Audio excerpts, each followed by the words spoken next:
今日陳探長咧就嚟到中山市區嘅富人區呢度啊，海欣新城呢個位置啊。咁而家呢度咧有好大嘅優惠活動俾到大家嘅，送埋全屋家私家電俾你，即係包埋中央空調啊呢啲全部都做好俾你嘅，而且仲送埋一個產權車位添啊。咁呢邊就別墅區啦，咁呢邊就高層洋房。咁呢個高層洋房嘅景觀真係超級之靚仔嘅，喺市區嚟講都係非常之稀缺嘅，可以望到高爾夫球場景觀呢啲㗎。咁呢邊嘅話就係我哋一個業主嘅配套啦。咁網球場可以俾到業主免費去使用嘅。咁呢邊嘅話就休息區啦，平時喺度健身完或者打完球之後喺度休息下，飲杯嘢都係非常之唔錯嘅。下邊嘅話就係我哋嘅泳池同埋嗰個籃球場啦。呢個籃球場咧屬於室內嘅，即係落雨天都可以打到球嘅。咁泳池咧有細路仔嘅，有大人嘅。呢邊就沖涼房。咁而家呢邊嘅話單價9字頭，總價82萬就可以入手噶啦。咁我哋而家事不宜遲，去示範單位嗰度望下。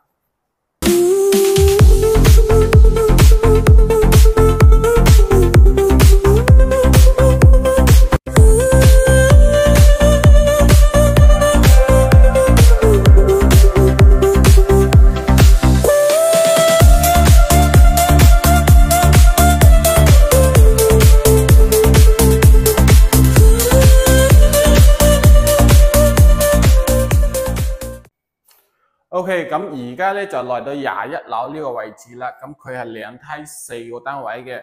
咁呢邊嘅話就2間細嘅單位。咁01、02喺呢邊，01嘅話係98方嘅，咁02咧係89方嘅3房。我哋睇下呢個02單位先。咁呢個就係89方做3房2次嘅。咁入到嚟右手邊嘅話就係個廚房。咁廚房入邊嘅燃氣爐啊、油煙機啊、吊櫃啊，呢啲全部都係做好俾你噶啦。咁呢邊嘅話入到嚟就係嗰個飯廳啦。咁佢係做咗個吧台設計嘅。咁正常嘅話，你擺個4人餐台係完全足夠嘅。咁呢邊嘅話，客廳開間去到3.3米左右嘅。咁呢邊嘅話就係望翻我哋嘅海欣富人區呢邊噶啦。咁呢個咧亦都係我哋嘅。日本嗰個 YKK 品牌嗰個隔音玻璃嚟㗎，咁關起門嘅話，完全係一啲聲音都冇嘅。咁呢邊就可以望到成個海欣片區啦，非常之靚仔㗎。咁呢個高度21樓，望出嘅景觀係非常之靚仔㗎啦。咁呢邊嘅話就係休息區。咁呢個休息區咧，佢係做咗兩間房嘅設計嘅。咁呢邊嘅話就公用洗手間。咁正常嘅話，呢度係一間房，中間呢度都係一間房嘅，可以做到3房嘅。我哋交樓嗰陣時咧，就3房交俾你嘅。咁佢打通咗做間2房，呢個主人房就顯得非常之大噶啦。咁呢邊嘅話，望出嘅景觀就非常之靚仔嘅。咁呢邊就係主人套房嘅洗手間啦。OK， 我哋去睇下隔離嗰個交標，同大家睇下嗰個交樓標準係點嘅。咁呢個係創意樣板間，大家可以參考下嘅嚇。睇翻呢個98方嘅話，入到嚟佢係有個遊花園嘅。咁同樣都係視廳設計。咁98方呢個開間嘅話，去到3.7米左右嘅，都會闊啲嘅。咁呢邊嘅話就係廚房，睇到入邊嘅都係我哋嘅交樓標準嚟嘅。咁呢邊嘅話就係望海欣片區嗰個位置噶啦。呢啲玻璃都非常之重手嘅，所以佢隔音效果非常之好嘅。咁呢個景觀同89方嘅景觀係一樣嘅。咁我哋呢邊嘅交樓標準嘅話，有我哋嘅全屋嘅空調啊，同埋嗰啲吊頸都係做好俾你噶啦。咁呢邊就洗手間啦，乾濕分離、智能馬桶都係我哋嘅交樓標準嚟嘅。咁呢邊嘅話有間私房或者兒童房，對面嘅話可以做一間長輩房或者客房都冇問題嘅，大概都有12個平方左右到。咁呢度嘅話就係主人套房啦，同樣都有乾濕分離嘅洗手間啦，入邊嘅所有嘢都係交樓標準嚟嘅。咁呢邊嘅話就主人嘅睡床擺呢度，擺個米八大床嘅話係完全足夠嘅。OK， 我哋去睇下嗰個03同埋04。咁03、04嘅話，同樣都係嗰個2人板間嚟嘅。睇下因為03、04嘅嗰邊景觀咧就係會比01、02嘅景觀係靚仔啲嘅，因為佢呢邊嘅話係望翻我哋高爾夫球場呢邊嘅。咁呢邊嘅話入到嚟就首先就飯廳啦，咁呢邊嘅話就有一個超級大嘅廚房，一個大嘅 L 型設計廚房。咁我哋呢啲燃氣爐、吊櫃呢啲全部都係做好俾你噶。咁呢度嘅話一個生活露台可以擺洗衣機啊，或者可以擺雜物、掃把、拖把呢啲嘅。咁呢邊都有少少景嘅。咁呢度開間嘅話，客廳開間去到3.8米嘅。咁呢個係108平方，做翻3房2廁嘅，開間去到3.8米。咁呢啲玻璃全部都係日本嘅嗰個 YKK 嘅品牌嘅。咁呢度望出嘅景觀就會靚仔啲咯，望翻我哋嘅成個高爾夫球場景觀呢邊嘅。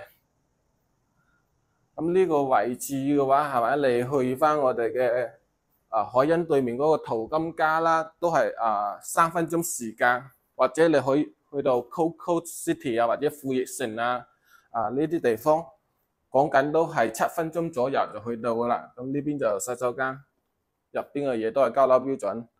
咁呢度就係兒童房，咁呢邊嘅話仲有一間兒童房嘅，可以睇下。咁呢度就有一個超級大嘅主人套房啦，擺咗個2米嘅大床。咁呢排set一排衣櫃都係完全足夠空間嘅。咁呢邊亦仲有一個非常之靚仔嘅景觀窗。咁呢啲空調啊都係中央空調嘅。咁我哋呢邊嘅空調嘅話都係做翻嗰個日立嘅，或者係嗰個3菱嘅品牌，都係非常之唔錯嘅。咁呢度就有一個主人洗手間添。咁呢個係108。對面嗰個04咧就係120方嘅，咁佢係多間房嘅，可以做到4房2衛嘅。佢兩邊都係單邊位嚟嘅，所以講兩邊嘅採光都係非常之唔錯嘅。咁入到嚟嘅話，呢個客廳同嗰個108嘅客廳都係差唔多嘅，都係一個瓷廳設計。咁呢邊就有一個 L 型廚房，吊櫃呢啲全部都做好。咁呢度仲有一個生活露台，望出嘅景觀都係非常之開揚嘅。好多人咧會將呢個位置咧會封起身，咁將個廚房推出嚟，仲更加之闊落啊！咁呢個開間同樣都係3.8米嘅。咁我覺得呢個陽台會比108平方嗰個陽台會舒服啲，因為佢呢度坐喺度係冇遮擋嘅。啱先108嘅話，嗰埲牆係有少少遮住嘅，咁呢度嘅話完全冇遮擋。OK， 我哋睇下休息區。咁入到嚟第一間就係公用嘅洗手間啦。呢邊嘅話就有間兒童房或者客房，個採光都係冇問題噶啦。咁呢排嘅話可以做一排好大嘅收納櫃，可以做個到頂嘅收納櫃。咁呢邊嘅話可以做個工作室或者飲茶室都唔錯嘅。咁呢度嘅話仲有一間兒童房，做咗個超級大嘅衣櫃啊，都有咁闊落空間，係咪先？咁呢度嘅話就主人套房，呢邊嘅話洗手間，咁呢邊嘅話就係一個衣櫃啦。咁擺咗個1.5米嘅床。咁呢邊望出嘅景觀都係非常之靚仔，可以望到成條河景同埋高爾夫球場景觀嘅。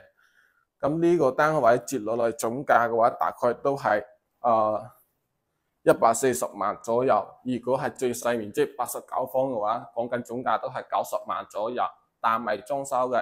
而且係現樓即買即收樓即刻辦證嗰種啊！咁而家咧仲有嗰個大禮包，即係可以送6到8萬蚊嗰個現金俾你去買呢個家私家電嘅，可以做到直接拎包入住嘅。如果係細單位，即係01、02嗰兩個單位咧，就送6萬蚊嗰個券。如果呢個兩個大單位咧，就送8萬蚊嘅。